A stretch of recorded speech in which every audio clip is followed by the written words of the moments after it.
आप सभी का इनके शहो क्लासेज में स्वागत है। आज इंडियन पॉलिटी का ये लेक्चर नंबर 9 है, जिसमें हम सभी लोग अध्ययन करेंगे कृषि। तो एनसीईआरटी सार संग्रह महेश बड़वाल की चल रहा है सीरीज। तो इसमें जो है हम सभी लोग देखते हैं, वीडियो को देर न करते हुए शुरू करते हैं।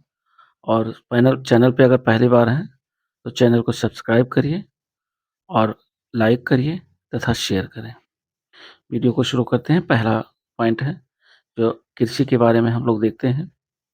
तो कृषि में इसमें कह रहा है कि पहले आप ये देख लीजिए कि कृषि किसे कहते हैं या कृषि का क्या अर्थ है। तो देखिए, एग्रीकल्चर शब्द की उत्पत्ति लैटिन भाषा के 2 शब्दों से हुई है। एक तो एग्री का अर्थ होता है मृदा, और कल्चर का अर्थ होता है कृषि, अर्थात एग्रीकल्चर मृदा और कृषि। अगला पॉइंट कह रहा है कि यदि खदानों का जो सुरक्षित संग्रह सुनिश्चित करना हो तो कटाई के समय उसमें आर्द्रता जो अंश है वह कितने प्रतिशत आर्द्रता नहीं होनी चाहिए, यानी कितने प्रतिशत से अधिक आर्द्रता नहीं होनी चाहिए। तो 14% से अधिक आर्द्रता नहीं होनी चाहिए।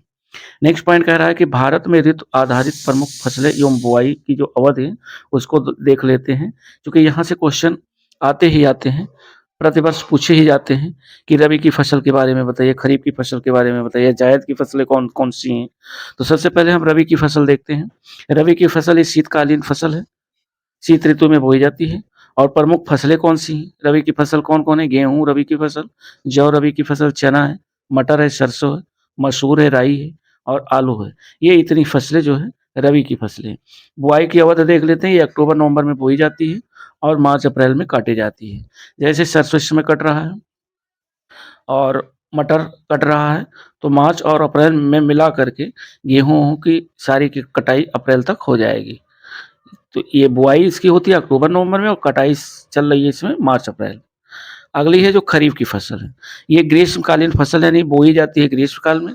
और जो खरीफ की मुख्य फसलें हैं वो कौन-कौन है? चावल है, ज्वार है, बाजरा है, मक्का है, तिल है, मूँगफली है, उड़द है, कपास है, रागी है, सोयाबीन है। ये सारी फसलें खरीफ की हैं। ये जून-जुलाई में बोई जाती हैं और अक्टूबर-नवंबर में काटी जाती हैं। ध्यान रखिएगा, मक्का एक ऐसी फसल है जो कि सभी ऋतुओं में बोई जा रही है। इसमें लेकिन अगर क्वेश्चन आए कि ये बताइए कि मक्का किस जो है कौन सी फसल है? तो ये खरीफ की फसल है। फिर भी मक्का जो है रबी के मौसम में भी बोई जाती है, खरीफ के मौसम में भी बोई जाती है और जायद की भी तीनों फसलें हैं। लेकिन अगर एक्चुअली करेक्ट पूछे कि खरीफ की फसल और जायद की फसल और रबी की फसल तीनों ऑप्शन हो, तब आपको वहाँ ऑप्शन लगाना होगा खरीफ की फसल। अगला पॉइंट है कि जायद फसल। जायद फसल जो है कि शीत और ग्रीष्म दोनों ऋतुओं में बोई जाती हैं। जैसे तरबूज है, खरबूज है, ककड़ी है, खीरा है, भिंडी है या विभिन्न प्रकार की जो सब्जियां हैं। ये मार्च अप्रैल में बोई जाती हैं और जून जुलाई में काटी जाती हैं। नेक्स्ट जो अगला पॉइंट है वो ये कह रहा है कि कृषि में एवं पैदावार का क्या आशय है? एवं पैदावार किसे कहते हैं? तो विभिन्न मौसमों में 2 फसलें उगाना एवं पैदावार कहलाता है। एवं पैदावार क्या है? किसी भी मौसम में जब साथ-साथ 2 फसलें उगाई जाएँ, तो वो एवं पैदावार कहलाती है कृषि में। नेक्स्ट पॉइंट कह रहा है कि मिश्रित खेती किसे कहते हैं? बहुत इम्पोर्टेंट पॉइंट है। मिश्रित खेती की प्रमुख विशेषता क्या है? तो मिश्रित खेती वो खेती होती है जो पशुपालन के साथ-साथ कृषि उत्पादन को एक साथ किया जाए। यानी साथ-साथ पशुओं को भी पाला जाए, पशु की भी खेती की जाए और मतलब पशुओं को अ रखा जाए और साथ-साथ कृषि उससे जो है कृषि उत्पादन भी हो। तो ऐसी जो कृषि होती है वह मिश्रित खेती के नाम से जानी जाती है। यानी जैसे भैंस पालना या गाय पालना या बकरी पालना, साथ-साथ पशु भी हैं और साथ-साथ आप कृषि भी कर रहे हैं, तो ऐसी खेती को मिश्रित खेती कहते हैं। नेक्स्ट पॉइंट कह रहा है कि भारत में जो संकर अर्थात चालू जोतों का सबसे बड़ा जो औसत आकार है, वह किस राज्य में पूछ रहा है? तो वो है राजस्थान में। सबसे जो है बड़ा औसत आकार जो है जोत का, वो राजस्थान में है। नेक्स्ट पॉइंट कह रहा है कि दक्षिण भारत में उच्च कृषि उत्पादकता अ, पूछ रहा है का क्षेत्र तमिलनाडु तट पर पाया जाता है। दक्षिण भारत में उच्च कृषि उत्पादकता जो क्षेत्र है वो तमिलनाडु राज्य में पाया जाता है, तमिलनाडु तट पर है। अगला पॉइंट कह रहा है कि भारत में जो रासायनिक उर्वरक है रासायनिक उर्वरक के 2 सबसे बड़े जो है उपभोक्ता राज्य बताना है। यानी भारत में 28 राज्य हैं, उसमें 2 राज्य ऐसे हैं जो सबसे बड़ा जो है रासायनिक उर्वरक का प्रयोग करते हैं। तो ऐसे 2 राज्य हैं, एक तो आपका उत्तर प्रदेश और दूसरा महाराष्ट्र। उत्तर प्रदेश और महाराष्ट्र सबसे ज़्यादा रासायनिक खादों का प्रयोग करते हैं। नेक्स्ट पॉइंट है कि पुनर्भरण योग्य भौम जल संसाधन कौन सा राज्य सबसे संपन्न है? तो पुनर्भरण योग्य भौम जल संसाधन में उत्तर प्रदेश राज्य सबसे संपन्न है। नेक्स्ट पॉइंट कह रहा है कि भारत में अनुबंध कृषि को लागू करने वाला पहला राज्य कौन सा है? तो अनुबंध कृषि को लागू करने वाला पहला राज्य है पंजाब, जहाँ पर सबसे पहले अनुबंध कृषि यानी कॉन्ट्रैक्ट फार्मिंग की गई, वो राज्य है पंजाब। नेक्स्ट पॉइंट कह रहा है कि गेहूँ की अच्छी कृषि के लिए कौन सी भौगोलिक दशाएं होता है? इंपॉर्टेंट पॉइंट है। तो गेहूँ की अच्छी कृषि के लिए एक तो मध्यम ताप हो और मध्यम वर्षा हो। एक बार ये क्वेश्चन पूछा गया है आरओ में। वनडे में तो आएंगे ही क्वेश्चन, वनडे के लिए तो वही है, लेकिन ये जो है जिसमें प्री मेंस होता है वहाँ भी क्वेश्चन ये पूछे जा सकते हैं और पूछे जाते हैं। अगला पॉइंट कह रहा है कि चावल की कृषि के लिए 100 सेंटीमीटर से अधिक वर्षा और 25 डिग्री सेल्सियस से उच्च तापमान जो होता है वो आदर्श जलवायु की दशाओं में शामिल किया जाता है। यानी चावल की कृषि के लिए 100 सेंटीमीटर से अधिक वर्षा हो और 25 सेल्सियस से अधिक का तापमान हो, तो वो जो जलवायु की दशाएं होंगी वो सबसे अच्छी मानी जाएंगी। नेक्स्ट पॉइंट कह रहा है कि कल्याण सोना ये किस फसल की किस्म है? तो कल्याण सोना जो है गेहूं फसल की किस्म है, ये क्वेश्चन पूछा गया है। भारत में प्रमुख खाद्यान्न फसल कौन सी है? तो सबसे ज़्यादा जो प्रमुख खाद्यान्न फसल है वो चावल है, सबसे ज़्यादा लोग चावल खाते हैं। नेक्स्ट पॉइंट है भारत के सर्वाधिक क्षेत्रफल पर किस फसल की कृषि होती है? तो भारत में जितना भी एरिया में खेती होती है उस एरिया के सबसे अधिक क्षेत्रफल में धान, जिसको चावल कहते हैं, धान की खेती की जाती है। अगला पॉइंट कह रहा है कि मक्का मुख्यतः खरीफ की फसल है, सही है। अभी ऊपर हम लोगों ने चर्चा किया कि खरीफ की फसल है, परंतु इसकी जो खेती होती है वो वर्ष भर की जाती है। अर्थात आप खरीफ के मौसम में करते हैं, रबी के मौसम में, जायद, तीनों ही फसलों ऋतुओं में की जा सकती है। नेक्स्ट पॉइंट कह रहा है कि भारत में चावल की खेती के अंतर्गत जो सर्वाधिक क्षेत्र है वह किस राज्य में पाया जाता है? तो वो पाया जाता है उत्तर प्रदेश में। सबसे ज़्यादा चावल का जो एरिया है वो उत्तर प्रदेश में है। नेक्स्ट पॉइंट कह रहा है कि भारत के किस क्षेत्र को चावल का कटोरा कहा जाता है? तो जो कृष्णा और गोदावरी डेल्टा क्षेत्र है उसको चावल का कटोरा कहा जाता है। नेक्स्ट पॉइंट है कि जया, पद्मा, उषा, सुगंधा 5, जमुना एवं कृष्णा ये किस फसल की जो उन्नत किस्में हैं? तो ये हैं धान की उन्नत किस्में। कई बार क्वेश्चन यहाँ से पूछा गया है कि उषा जो है किसकी उन्नत किस्म है? धान की। जया पूछ सकता है, पद्मा भी पूछ सकता है, सुगंधा 5 पूछ सकता है, जमुना पूछ सकता है या कृष्णा पूछ सकता है। तो ये इतनी जो वैरायटी हैं वो धान की हैं। अगला पॉइंट है कि ग्रीन गोल्ड किसकी किस्म है? ग्रीन गोल्ड चाय की किस्म है। नेक्स्ट पॉइंट नेक्स्ट पॉइंट कह रहा है कि धान की फसल में किस जीव का प्रयोग जैव उर्वरक के रूप में किया जाता है? तो वो है नील हरित शैवाल का प्रयोग जैव उर्वरक के रूप में किया जाता है। अगला पॉइंट है कि मध्य प्रदेश के किस जिले को कपास की खेती के कारण सफेद सोने का क्षेत्र कहा जाता है? तो वो है खरगोन जिला, जो कि मध्य प्रदेश राज्य में है और इसे जो है सफेद सोने का क्षेत्र कहा जाता है। अगला पॉइंट है भारत के किस राज्य को शक्कर का कटोरा कहा जाता है? तो शक्कर का कटोरा कहा जाता है प्यारे उत्तर प्रदेश को। भारत के किस राज्य को शक्कर का कटोरा कहा जाता है? तो ये उत्तर प्रदेश। नेक्स्ट पॉइंट कह रहा है कि भारत की सभी फसलों में से गन्ने की फसल के अंतर्गत उसके शुद्ध सकल कृषि क्षेत्र के सिंचित क्षेत्र का जो प्रतिशत है वो सबसे अधिक है। यानी गन्ने की फसल के अंतर्गत जो शुद्ध सकल कृषि क्षेत्र है वह सिंचित क्षेत्र का जो प्रतिशत है वो सबसे अधिक है। अर्थात भारत के सभी फसलों में सबसे ज़्यादा गन्ने का सिंचित क्षेत्र है। नेक्स्ट पॉइंट कह रहा है नेक्स्ट पॉइंट कह रहा है कि कृषि उत्पादन से संबंधित महत्वपूर्ण क्रांतियां देख लेते हैं, क्योंकि क्रांतियों से क्वेश्चन एक ना एक हर एग्जामों में बनते हैं। तो अगला कह रहा है कि क्रांति और कृषि। हरित क्रांति किससे संबंधित है? ये खाद्यान्न उत्पादन से संबंधित है। सुनहरी क्रांति या स्वर्ण क्रांति जो है ये फसल एवं सब्जी उत्पादन और बागवानी उद्यान कृषि से संबंधित है। श्वेत क्रांति संबंधित है दुग्ध उत्पादन से। कृष्ण क्रांति जिसे काली क्रांति भी कहते हैं ये संबंधित है खनिज तेल पेट्रोलियम के क्षेत्र में आत्मनिर्भरता से। नेक्स्ट अगला जो पॉइंट है वो ये कह रहा है कि नीली क्रांति किससे संबंधित है? मत्स्य उत्पादन से संबंधित है। गोल क्रांति आलू उत्पादन से। भूरी क्रांति उर्वरक उत्पादन से।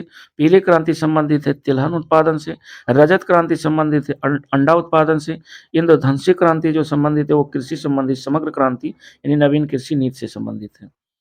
अगला है अमृत क्रांति किससे संबंधित है? तो अमृत क्रांति जो संबंधित है वह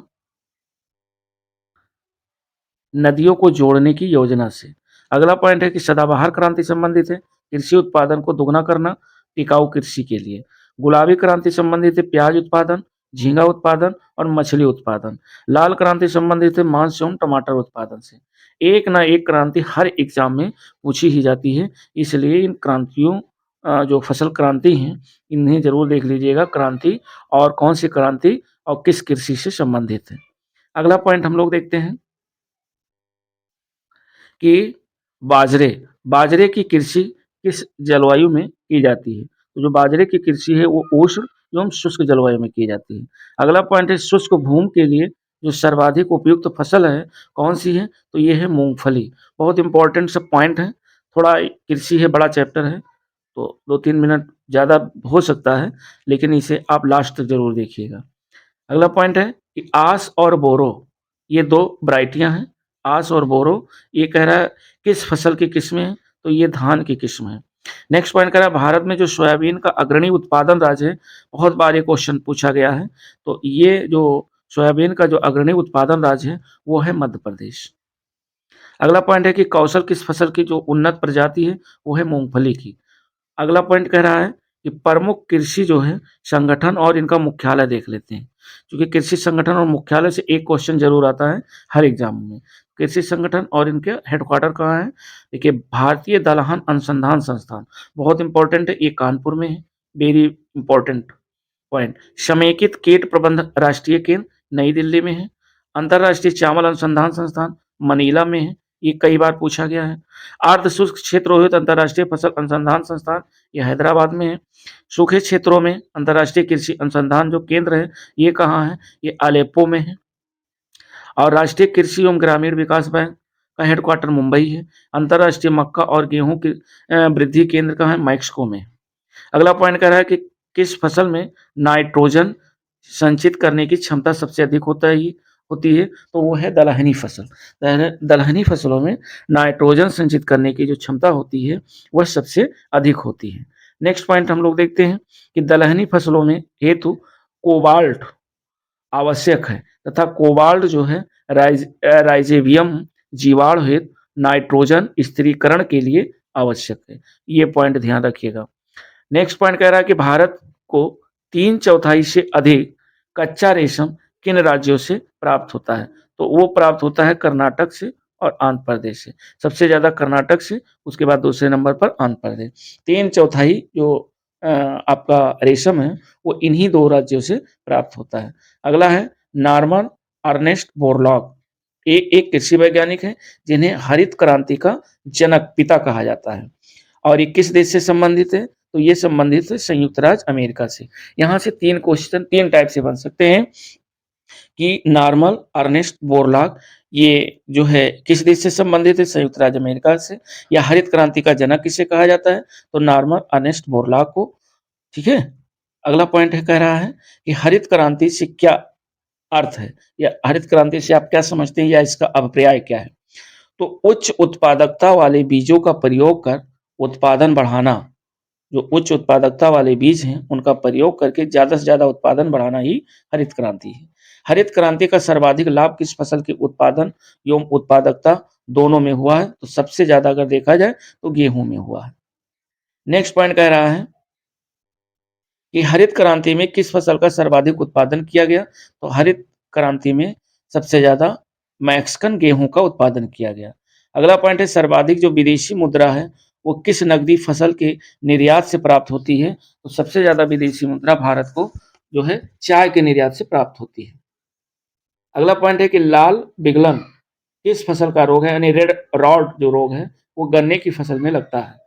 नेक्स्ट पॉइंट कह रहा है कि मूंगा रेशम का जो उत्पादन है वह संपूर्ण विश्व में केवल भारत के असम में किया जाता है, यानी मूंगा रेशा का उत्पादन पूरे विश्व में केवल और केवल भारत के असम राज्य में किया जाता है और इसे वर्ष 2007 में भौगोलिक संकेतक जो है जियोग्राफिकल इंडिकेशन जीआई टैग जिसे कहते हैं का दर्जा प्राप्त हुआ है असम राज्य को।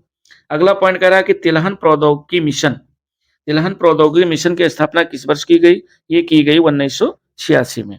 नेक्स्ट पॉइंट कह रहा है कि मक्के की फसल तैयार होने की जो औसत अवधि है वह कितनी है? तो मक्के की जो फसल होती है वो 140 दिन में तैयार हो जाती है। आगे आता है कि प्रमुख कृषि बोर्ड और उनका हेडक्वार्टर। देखिए बोर्ड है और हेडक्वार्टर कहाँ है, मुख्यालय।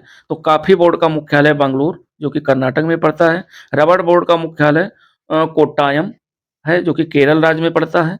चाय बोर्ड का मुख्यालय कोलकाता में है जो कि पश्चिम बंगाल में पड़ता है। अगला पॉइंट है तंबाकू बोर्ड का मुख्यालय गुंटूर है जो कि आंध्र प्रदेश राज्य में पड़ता है। मसाला बोर्ड का मुख्यालय कोच्चि है जो केरल राज्य के अंतर्गत आता है। और राष्ट्रीय मांस व पोल्ट्री बोर्ड का मुख्यालय नई दिल्ली में है जो दिल्ली एनसीआर मतलब राजधानी के अंतर्गत आता है। और भारतीय अंगूर प्रसंस्करण बोर्ड का हेडक्वार्टर कहाँ है? पुणे महाराष्ट्र के अंतर्गत है, यानी महाराष्ट्र राज्य के अंतर्गत आता है। तो ये प्रमुख बोर्ड एवं मुख्यालय, यहाँ से एक ना एक क्वेश्चन आना ही आना है, लगभग में हर एग्जामों में पूछा जाता है। आगे देखते हैं भारत में झूम कृषि के प्रकार, देख लेते हैं। क्वेश्चन पूछ लेता है कई बार जो है कूट में पूछ लेता है क्वेश्चन। तो झूम कृषि के प्रकार और क्षेत्र या राज्य, पहला है उत्तरी पूर्वी राज्य जो कि असम, मेघालय, मिजोरम और नागालैंड से संबंधित है, यहाँ पर झूम कृषि की जाती है। अगला है आंध्र प्रदेश व उड़ीसा में जो है जो कृषि की जाती है वो है जो है मोंडू, पापाडावी, केमान और बरीगा। पश्चिमी घाट पर कुमारी कृषि की जाती है केरल में ओणम और ओणम। और मध्य प्रदेश व छत्तीसगढ़ में बीबर व दाहिया, मसान, एड़ा व बीरा। दक्षिण पूर्वी राजस्थान में बालरा और मणिपुर में पामलू। इसी के साथ हिमालय जो क्षेत्र में कृषि है वो खील के नाम से जाना जाता है। झारखंड में कुरुल या कुराबा और छत्तीसगढ़ जो कि बस्तर जिले के अंतर्गत है वहाँ दीपा के नाम से, अंडमान निकोबार द्वीप समूह में भी दीपा के नाम से जो है जाना जाता है। ये भारत में झूम कृषि की जाती है। झूम कृषि के प्रकार यानी अंडमान निकोबार द्वीप समूह में दीपा झूम कृषि की जाती है। अगला पॉइंट कह रहा है कि बाराक घाटी जो है की सर्वाधिक महत्वपूर्ण जो फसल है वो कौन सी है? तो वो है धान और चाय।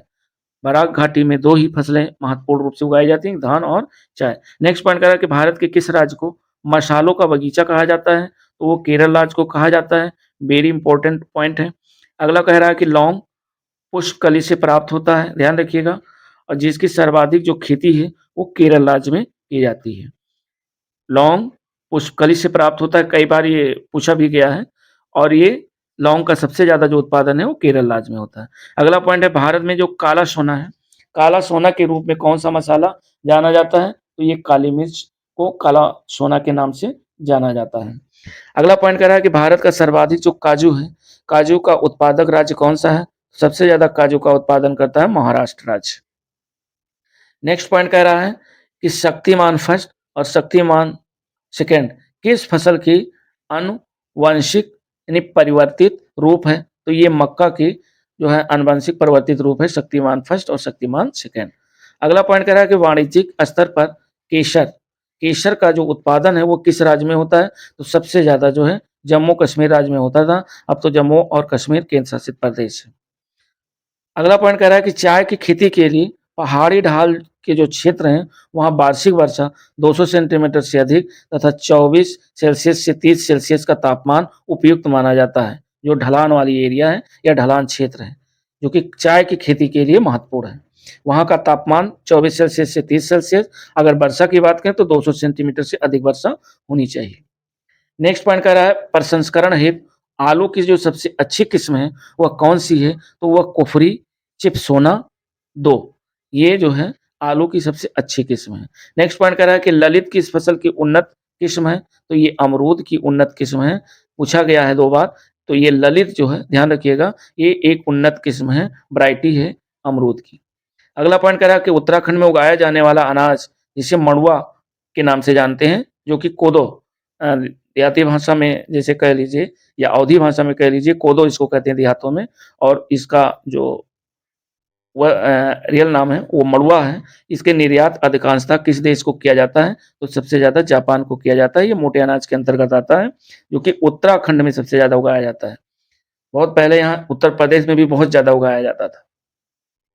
नेक्स्ट पॉइंट कह रहा है, तो सबसे ज़्यादा जापान को मतलब निर्यात किया जाता है। अगला पॉइंट है कि निर्वाह मूलक कृषि के अंतर्गत जो मोटे अनाजों तथा चावल का उत्पादन किया जाता है, ये निर्वाह मूलक कृषि के अंतर्गत आते हैं मोटे अनाज और चावल। अगला पॉइंट है कि अदरक के खाने योग्य भाग को क्या कहा जाता है? प्रकंद कहा जाता है। वेरी इंपॉर्टेंट पॉइंट है। भारत का कौन सा राज्य खाद्यान्न के उत्पादन में पहला स्थान रखता है? तो वो है उत्तर प्रदेश। उत्तर प्रदेश में टोटल खाद्यान्न के उत्पादन में जो है प्रथम स्थान है। अगला पॉइंट है कि केरल राज्य विश्व में किसके उत्पादन के लिए प्रसिद्ध है? तो केरल जो राज्य है वो गरम मसाले के उत्पादन में पूरे विश्व में प्रसिद्ध है। नेक्स्ट पॉइंट कह रहा है कि प्रमुख कृषि संस्थान, इसको देख लेते हैं, यहाँ से क्वेश्चन बनते ही बनते हैं। तो संस्थान और स्थान, राष्ट्रीय मत्स्य उद्योग विकास बोर्ड संस्थान, इसका जो है ये कहाँ है? तो ये हैदराबाद में है। अगला पॉइंट कह रहा है कि राष्ट्रीय चावल शोध संस्थान, ये कटक में है। कई बार ये पॉइंट पूछा गया है क्वेश्चन बन करके। और भारत डेयरी निगम एवं राष्ट्रीय डेयरी विकास बोर्ड, इसका जो ये कहाँ है? ये आनंद में है। और भारत डेयरी अनुसंधान संस्थान करनाल में है। गन्ना प्रजनन संस्थान कहाँ है? तो ये कोयम्बटूर में है। बहुत इंपॉर्टेंट पॉइंट है। और केंद्रीय कॉफी अनुसंधान संस्थान कहाँ है? चिकमंगलुरु में है। जोट कृषि अनुसंधान संस्थान बैरकपुर में है। केंद्रीय उर्वरक गुणवत्ता नियंत्रण और प्रशिक्षण संस्थान फरीदाबाद में है। टिड्डी चेतावनी संगठन कहाँ है? ये जोधपुर में है। कृषि विपणन एवं निरीक्षण निदेशालय, ये फरीदाबाद में है।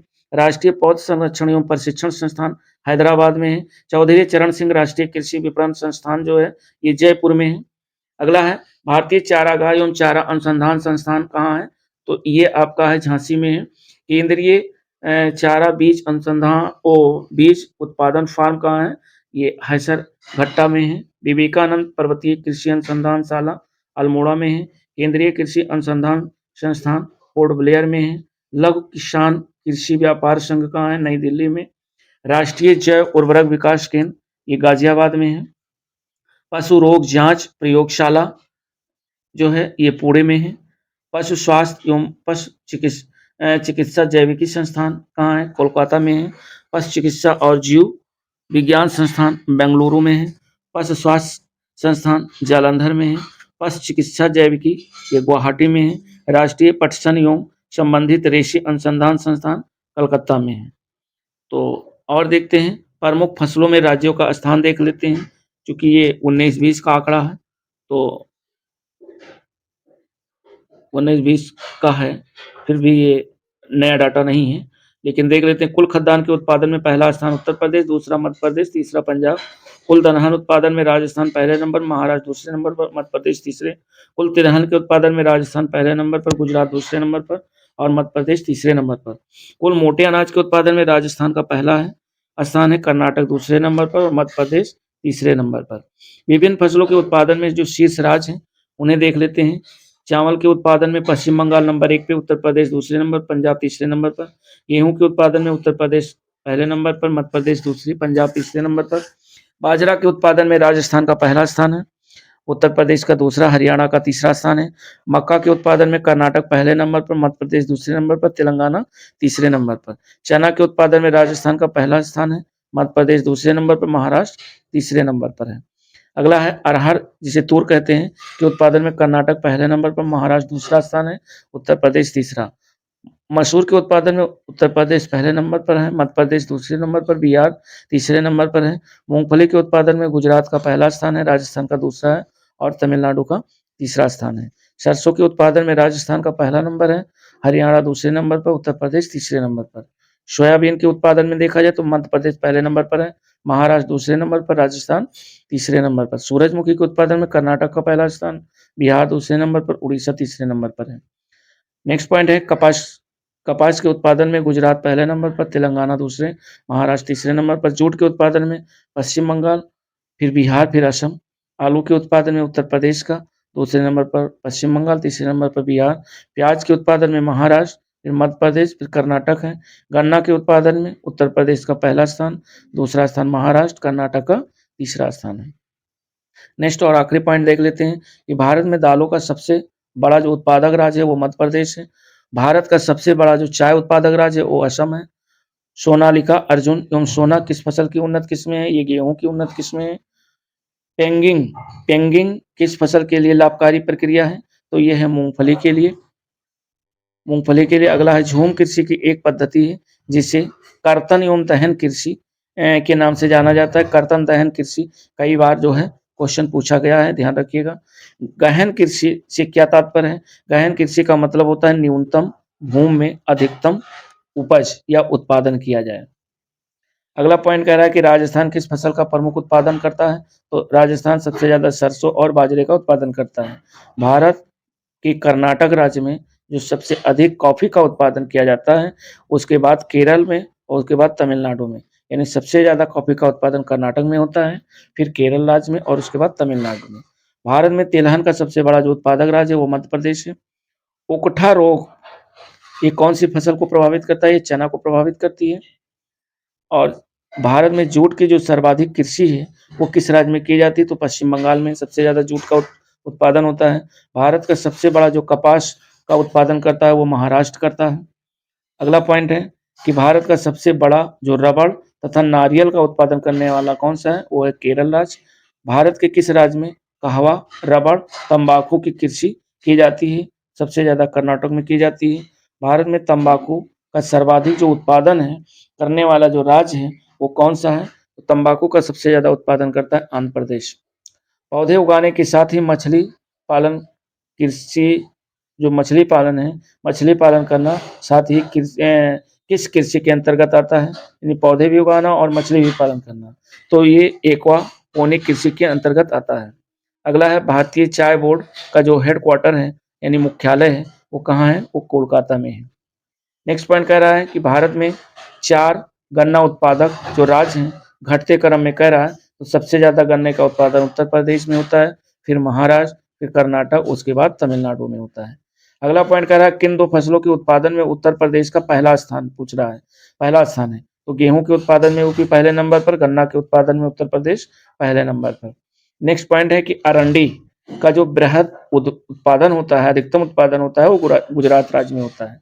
नेक्स्ट पॉइंट कह रहा है कि सदाबहार क्रांति किससे संबंधित है? तो ये संबंधित है जैविक कृषि को प्रोत्साहित करने तथा उत्पादन बढ़ाने से संबंधित है सदाबहार क्रांति। नेक्स्ट पॉइंट कह रहा है भारत में जो चीनी का प्रथम 3 अग्रणी उत्पादक राज्य हैं कौन कौन है? तो चीनी के सबसे ज्यादा उत्पादन उत्तर प्रदेश करता है, दूसरे नंबर पर महाराष्ट्र और तीसरे नंबर पर कर्नाटक राज्य है। नेक्स्ट और लास्ट पॉइंट है कि सर्वाधिक रेशम उत्पादन करने वाला जो राज्य है वो है कर्नाटक राज्य। भारत का कौन सा राज्य नमक और मूंगफली के उत्पादन में प्रथम स्थान पर है? तो वह है गुजरात राज्य, जो कि नमक के उत्पादन और मूंगफली के उत्पादन में पहला स्थान रखता है। नेक्स्ट पॉइंट है कि राष्ट्रीय बागवानी बोर्ड की स्थापना किस वर्ष हुई? तो ये हुआ था 1984 में। तो वीडियो थोड़ा सा बड़ा जरूर है क्योंकि कृषि चैप्टर था, चैप्टर थोड़ा बड़ा था, कोशिश किया गया है कि पूरा चैप्टर कवर हो जाए, इसलिए थोड़ा वीडियो जरूर बड़ा हो गया है। और वीडियो को लाइक सब्सक्राइब करें तथा अपने दोस्तों के साथ शेयर जरूर करें। मिलते हैं अगली वीडियो के साथ, तब तक के लिए नमस्कार। जय